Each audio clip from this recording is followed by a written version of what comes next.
镜头转来过来关心政治的消息。民众党郭文哲也个国民党侯友宜伫早暗，因拢有去参加台湾工商企业联合会。侯友宜是表示，伊会做台商的靠山，用交流来增加理解。也若郭文哲是认为讲，要对中国重新开放，就要有规划，要有 SOP。侯友宜一定用交流增进理解，所以我们不要的是战机，我们要迎来客机。我们不要危机，要的是商机，希望找到一个和平的好时机。大陆的重新开放还是要有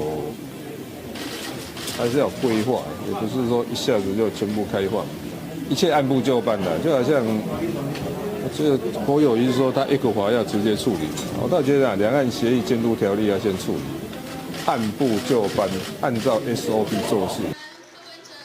两个总统参选人到位的时间无同，郭文哲和侯友宜是共场无共台。